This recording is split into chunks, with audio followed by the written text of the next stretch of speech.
Very good morning to all of you. Myself, Dr. Rumila Karnawat. Today we will learn about photochemistry. In the syllabus of physical chemistry of BSc Part 3, प्रकाश रसायन के बारे में आज हम अध्ययन करेंगे.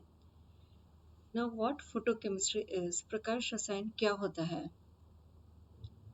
Photochemistry is the branch of the chemistry which deals with the study of physical or chemical changes caused by the interaction of matter with the light radiation absorbed. जब भी किसी मैटर पर या अभिकारक के ऊपर हम प्रकाश विकिरण आपतित कराते हैं तो इसका कुछ भाग उसके द्वारा अवशोषित कर लिया जाता है. इस अवशोषण के फलस्वरूप अभिकारक के अणु में कुछ भौतिक अथवा रासायनिक परिवर्तन होते हैं और इसी से संबंधित इन्हीं दोनों प्रकार के परिवर्तन से संबंधित जो अध्ययन है उसे हम प्रकाश रसायन कहते हैं. उसे ही हम फोटोकेमिस्ट्री कहते हैं. Energy required for a chemical reaction to happen is approximately equal to 40 to 40,000 kilojoule. किसी भी रासायनिक अभिक्रिया के संपन्न होने के लिए कुछ ऊर्जा की आवश्यकता होती है जिसका मान लगभग 40 से 40,000 किलोजूल के आसपास होता है. This required energy is fulfilled either by temperature or absorption of photon of light radiation of respective frequency. ये आवश्यक ऊर्जा या तो अभिकारक को ताप के द्वारा उपलब्ध कराई जा सकती है या किसी निश्चित फ्रीक्वेंसी आवृत्ति के फोटोन के अवशोषण के द्वारा उपलब्ध करवाई जा सकती है. These may be electromagnetic radiation of different wavelengths ranging from 200 to 800 nm, that is radiations of ultraviolet, visible and infrared regions. ये विद्युत चुंबकीय विकिरण भी हो सकती हैं जिनकी तरंग दैर्घ्य की परास जो है वो 200 से 800 nm के मध्य में होती है. अर्थात जो परावैंगनी क्षेत्र है, दृश्य क्षेत्र है या अवरक क्षेत्र है, इनके विकिरणों के द्वारा भी ये एनर्जी प्रोवाइड करवाई जा सकती है. Other examples of radiations of high frequencies are alpha, beta, gamma, X-rays, etc. उच्च आवृत्ति के कुछ विकिरणों के उदाहरण हैं अल्फा, बीटा, गामा, एक्सरे आदि. Energy of such quanta is equal to 90 to 900 kilojoule. इस प्रकार के जो विकिरणों की जो एनर्जी के क्वांटा की जो एनर्जी का मान है, ऊर्जा की जो वैल्यू है वो 90 to 900 किलोजूल के बराबर होती है. इस ऊर्जा के द्वारा आयनाइजेशन भी संभव हो सकता है, आयनन की प्रक्रिया भी संभव है, which is responsible for chemical reaction in secondary process, जो द्वितीयक प्रक्रम में रासायनिक अभिक्रिया के लिए उत्तरदायी है. जब भी कोई अभिकारक प्रकाश विकिरण को अवशोषित करता है तो उस स्थिति के अंदर दो प्रकार के प्रक्रम होने की संभावना होती है. पहले प्रक्रम को हम बोलते हैं प्रकाश भौतिकी प्रक्रम, फोटोफिजिकल प्रोसेस. दूसरे प्रकार की जो घटना है उसे हम बोलते हैं फोटोकेमिकल प्रोसेस, प्रकाश रासायनिक प्रक्रम. The process which occurs in the presence of the light and they emit light radiation instantly after it's absorption. वह प्रक्रम जो प्रकाश की उपस्थिति में होता है और जैसे ही ये प्रकाश विकिरणों का अवशोषण करते हैं तो ये तुरंत प्रकाश विकिरणों को उत्सर्जित भी कर देते हैं. फॉर एग्जाम्पल फ्लोरोसन प्रतिदीप्ति, स्फुरदीप्ति, फोस्फोरेसेंस, फोटो इलेक्ट्रिक इफेक्ट यानी कि प्रकाश विद्युत प्रभाव फोटोफिजिकल प्रोसेस के एग्जाम्पल्स हैं. दूसरे प्रकार का प्रक्रम जिसे हम फोटोकेमिकल प्रोसेस भी कहते हैं, the process which occurs by absorption of light by reactant molecule resulting in a chemical reaction. जब भी अभिकारक के अणु प्रकाश विकिरण का अवशोषण करते हैं और उसके फलस्वरूप कोई रासायनिक अभिक्रिया घटित होती है या संपन्न होती है तो उस प्रकार के प्रक्रम को हम प्रकाश रासायनिक प्रक्रम कहते हैं. यानी रासायनिक अभिक्रिया से संबंधित जो प्रक्रम है वो तो फोटोकेमिकल प्रोसेस है और दूसरे प्रकार का जिसके अंदर रेडिएशन एमिट आउट की जाती है उसको हम फोटोफिजिकल प्रोसेस कहते हैं.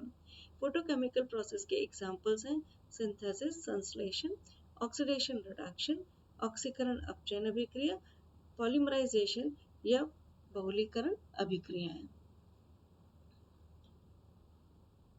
अभिकारक के अणु को यदि हम ताप के द्वारा ऊर्जा दें या हम उसे प्रकाश विकिरण के द्वारा ऊर्जा दें, दोनों ही स्थिति के अंदर अभिकारक के अणु अपनी सक्रियण ऊर्जा को प्राप्त कर लेते हैं और जब भी वे सक्रियण ऊर्जा को प्राप्त करेंगे तो प्रोडक्ट का निर्माण होता है, उत्पाद का निर्माण होता है।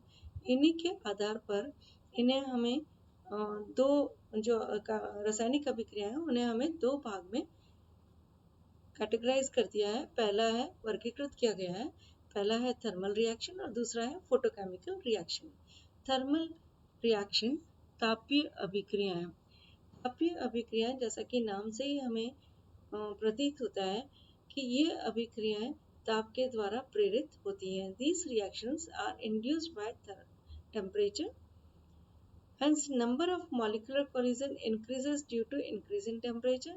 जैसे जैसे ताप के अंदर वृद्धि की जाती है, आणविक संघट की संख्या जो है वो बढ़ती चली जाती है। जब आणविक संघट अधिक हो जाएंगे तो ऐसे मॉलिक्यूल्स अपनी सक्रियण ऊर्जा को प्राप्त कर लेंगे और जब सक्रियण ऊर्जा को प्राप्त कर लेंगे तो वो उत्पाद का निर्माण करते हैं। इस प्रकार की जो अभिक्रिया हैं उनके अंदर जो फ्री एनर्जी है, मुक्त ऊर्जा जो है वो कम होती है।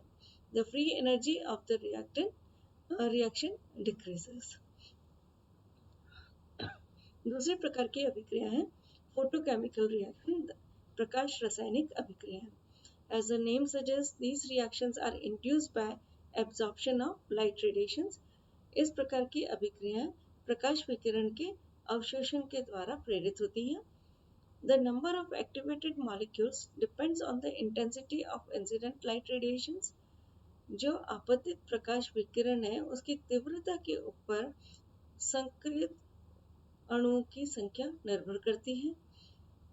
जैसे एग्जाम्पल्स हैं इसके डिसोसिएशन रिएक्शन, वियोजन अभिक्रिया, decomposition of HBr into H2 and Br2। HBr के अणु का वियोजन H2 और Br2 में होना जो प्रकाश विकिरण की उपस्थिति में ही संभव होता है।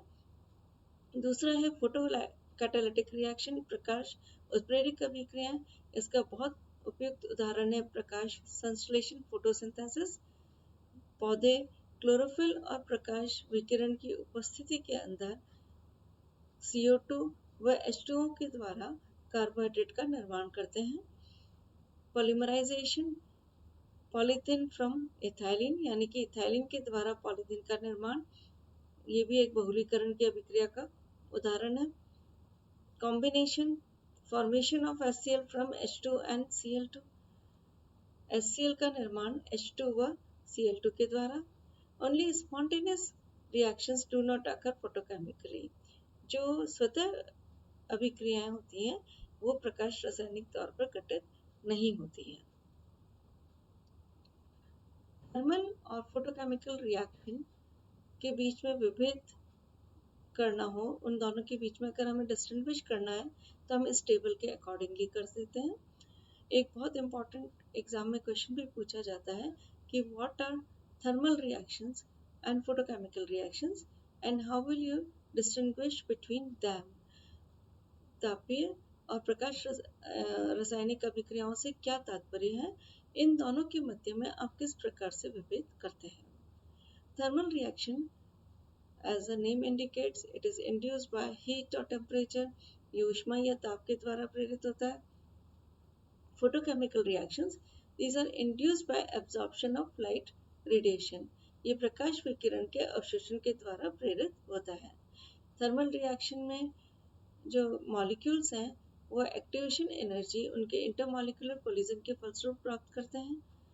अंतरा आणविक संघट के फलस्वरूप जो अणुओं को सक्रियण ऊर्जा के बराबर ऊर्जा प्राप्त कर लेते हैं। फोटोकेमिकल रिएक्शंस के अंदर वे प्रकाश विकिरण के फोटोन के अवशोषण के द्वारा ही सक्रियण ऊर्जा को प्राप्त करते हैं। They attain energy, activation energy by absorption of photons of light radiations. Gibbs free energy is always negative यहाँ पर डेल्टा जी का मान जो है वो हमेशा नेगेटिव होता है। फोटोकेमिकल रिएक्शन के केस में डेल्टा जी का मान पॉजिटिव भी हो सकता है। थर्मल रिएक्शंस स्पॉन्टेनियस होती हैं, स्वतः होती हैं। Generally non spontaneous reaction photochemical reactions होती हैं, लेकिन कुछ स्पॉन्टेनियस रिएक्शन भी हो सकती हैं फोटोकेमिकल रिएक्शन, जैसे कि फोटोसिंथेसिस, प्रकाश संश्लेषण। Thermal reactions these are not selective one, क्योंकि उसके अंदर जैसे ही हम ताप या ऊष्मा देते हैं तो उस स्थिति के अंदर अधिकांश अणु जो है वो उत्तेजित अवस्था में चले जाते हैं, जबकि प्रकाश रासायनिक अभिक्रियाएं जो होती हैं वो सेलेक्टिव होती हैं, चयनित होती हैं। यानी कि उसके अंदर जब भी हम प्रकाश विकिरण के फोटोन जब आपतित करवाते हैं तो उसके कुछ विशिष्ट अणु ही उत्तेजित अवस्था में जाते हैं। थर्मल रिएक्शन के केस में rate of the reaction depends on temperature. अभिक्रिया का वेग ताप के ऊपर निर्भर करता है। फोटोकेमिकल रिएक्शंस में rate of reaction depends on the intensity of light radiation. प्रकाश विकिरण की तीव्रता के ऊपर अभिक्रिया का वेग निर्भर करता है। Thermal reactions are influenced in the presence of the catalyst, ये उत्प्रेरक के द्वारा प्रभावित होती हैं। Photochemical reaction, they may be initiated in the presence of the photosensitizer। प्रकाश संवेदक की उपस्थिति के अंदर इन अभिक्रियाओं को प्रारंभ किया जा सकता है, क्योंकि प्रकाश संवेदक जो होते हैं वो प्रकाश के फोटोन जो है उनको एब्जॉर्ब करते हैं। एब्जॉर्ब करके वो जो अभिकारक के अणु हैं उनको वो ट्रांसफर कर देते हैं उस एनर्जी को, और उसके द्वारा कोई भी फोटोकेमिकल प्रोसेस रिएक्शन जो है वो इनिशिएट की जा सकती है, प्रारंभ की जा सकती है। जब भी कोई प्रकाश विकिरण अगर हम अभिकारक के अणु के ऊपर आपतित करते हैं तो उसका कुछ भाग रिफ्लेक्ट हो जाता है, परावर्तित हो जाता है, कुछ भाग अवशोषित हो जाता है, कुछ भाग ट्रांसमिट हो जाता है, पारगमित हो जाता है। तो मैटर और प्रकाश विकिरण के अवशोषण के होने वाले जो अवशोषण के कारण जो होने वाले कॉन्सिक्वेंसेस हैं उसके बारे में हम नेक्स्ट लेक्चर के अंदर पढ़ेंगे। Thank you.